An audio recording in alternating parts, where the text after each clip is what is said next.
Today on the channel, we take a trip to the moon with the KWK prototype editions of the brand new Max Moon figures, and we compare it to the previous incarnation. The spirit of Ultimate Warrior will run forever!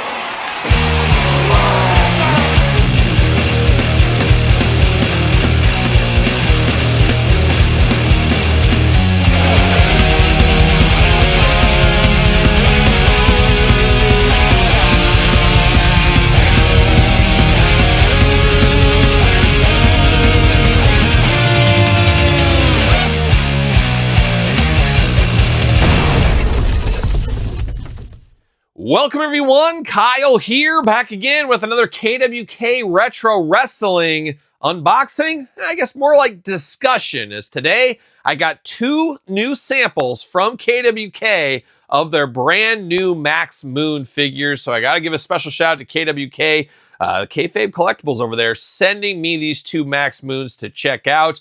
These are sample editions, so we'll see how the final editions come here in the next couple of weeks, months. We'll figure out how that ends up shaking out. But very excited to get this in the mail and check these two out. And of course, compare it to the previous editions over here. If you guys remember on the channel, we unboxed these two versions of Max Moon. And the early editions of the KWK figures, Max Moon, Manitar, PN News, extremely limited, extremely hard to find on the secondary market.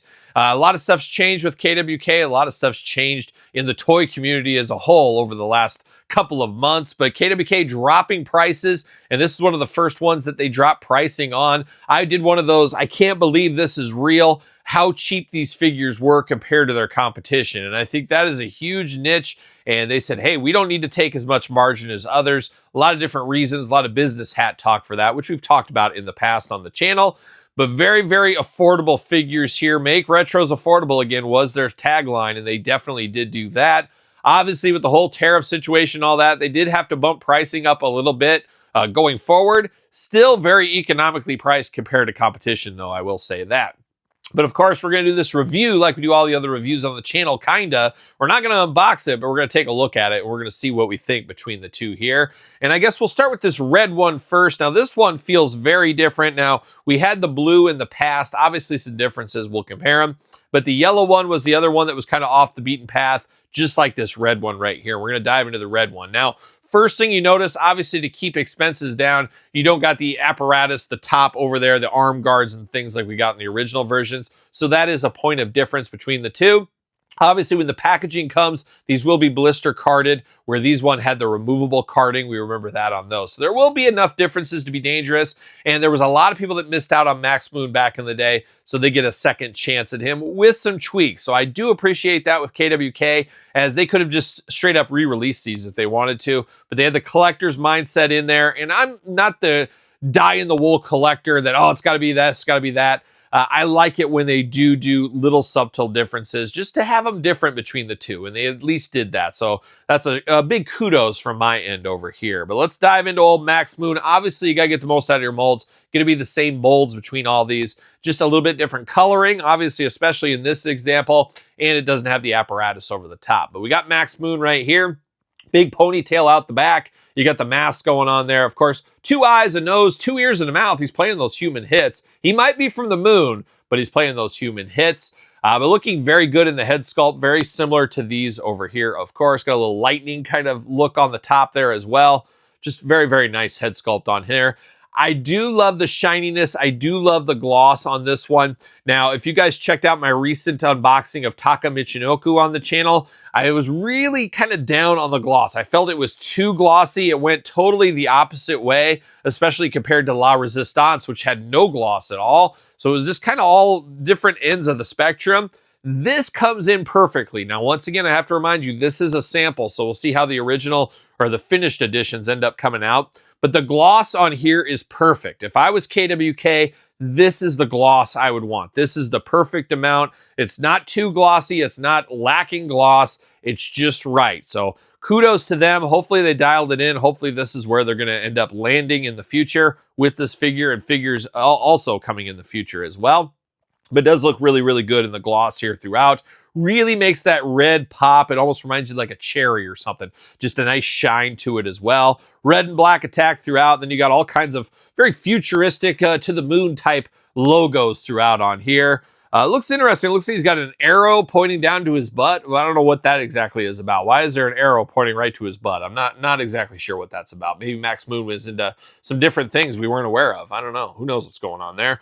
But looking good. Besides that, it really feels like the Max Moon. Obviously, no numbers on the bottom. These are samples, of course. Looking very, very good. But I do like the feel, and I like the stance of this figure as well, as he does feel like a little guy, but he also amps up to be a bigger guy when you spread his arms out and stuff like that.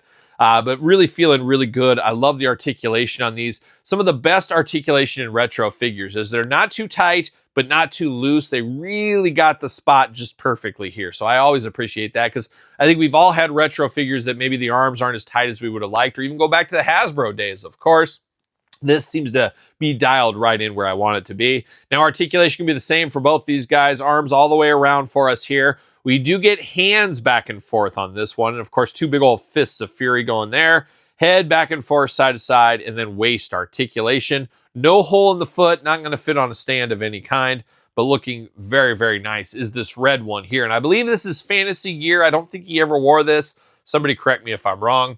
But the red and the yellow go well together in my brain here. But then you get to the iconic blue. And I don't know if you're like me. When I think of Max Moon, I think of the blue coloring. That's what I think of with this one. And that's what we got going on right here. And let's compare these two. Obviously, articulation is the same, so we don't have to run through that.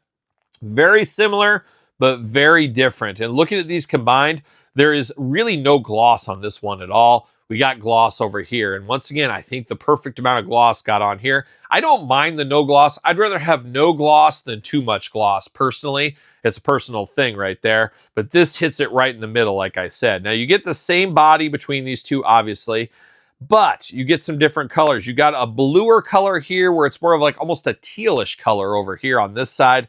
I love the silver accents there on the pants. Looks very, very nice. As usual, there's no number on the bottom of the sample. There's no hole in the foot either.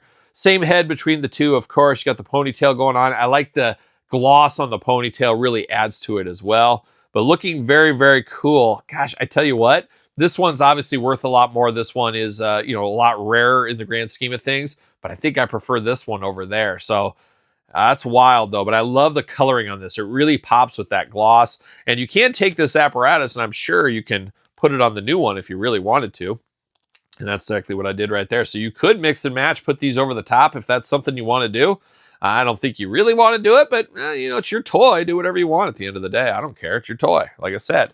But definitely two very cool looking figures, but I do like the gloss. The gloss makes this one pop. The colors are a little bit better on this one as well, if you ask me.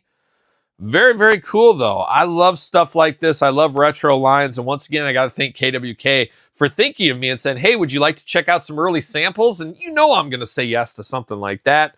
Very, very fun. Very, very cool to check that one out. I can't wait to see the finished edition of this one. Very cool to get Max Moon, a guy that never had figures. And now here we are, 4 different figures for him, with more probably on the way. Who knows? Would love to see more of them. I could definitely see him in like a big rubber guy in the future as well, maybe, if they can get the license. I don't know. We'll see how that goes. But very, very fun. I'm here for these Max Moons. Got to say, these two blew away my expectations because, in all honesty, I was like, oh, cool, getting Max Moon. I understand because there's meat on the bone there. There's money to be made. I understand putting them back out. But I love that we got a twist here that they really feel different than the last two. So people like myself that got the last two, we don't feel like we had to buy the same thing over, or it was just more of a rehash. It felt like something new, something at least a little bit different. So as I said, I really do appreciate that with Max Moon right here. So there it is, Max Moon, KWK. We'll look forward to the regular editions here in the future. But what's your thoughts on this one? Did you pick up one of these? Did you pass? Did you pick up one of the old ones and not the new ones? Let me know your thoughts and what your plan was in the comments down below. Of course, don't forget to like this video, subscribe to the channel, check out YouTube channel memberships and the Patreon for early access to videos, and of course, all kinds of stuff. And you can best way support the channel, as you guys know by now. My new book, The Complete Guide to the ECW Original San Francisco Toy Makers, available now wherever books are sold, Amazon, Barnes & Noble, or via me if you want an autographed edition. Hit me up, of course, at TheKylePetersonShow at gmail.com. SirPaul64 on the X, _Kyle_Peterson on Threads, Instagram, TikTok as well. And don't forget my brand new podcast every single Tuesday. My wife, Angie, joins me for The Kyle Peterson Show every single Tuesday, wherever audio podcasts are found, with video cast on YouTube. Appreciate the support on the podcast over there. So for KWK Max Moon Sample Edition, I'm Kyle. See you guys all real soon. Well, are we gonna dance or are we gonna play? We're going to the end of the line.